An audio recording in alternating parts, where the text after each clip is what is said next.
อใจวนตัวอีกหนึ่งความลาสองเฮาใจลาต่อน้องนางไว้เลอเซน้องเนยสายว่าหักแข้งเผา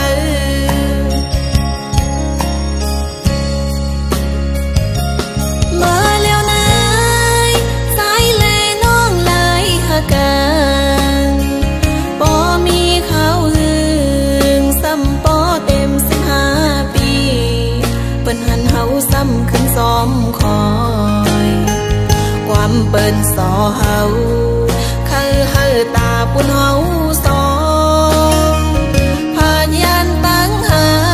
กมีคนคอยมาตัดขา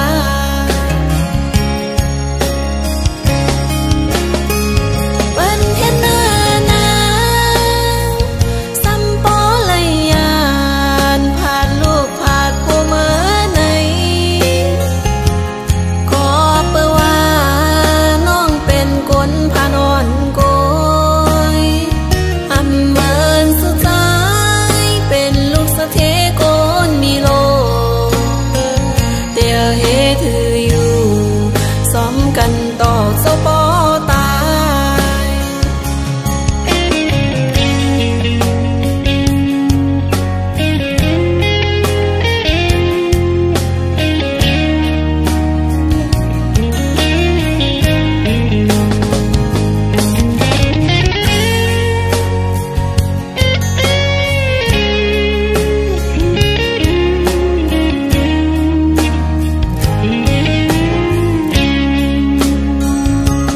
มาแล้วนา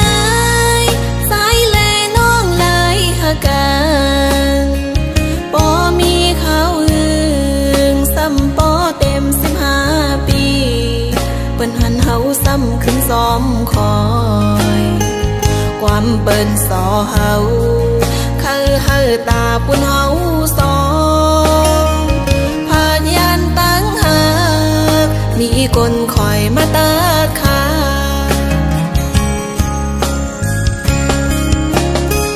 เปิ้นเห็นหน้านางซ้ำป่อเลยยานผ่านลูกผ่านผู้เมื่อไหนขอเปิดว่าน้องเป็นคนพานอ่อนโกยอำเมินสุดท้า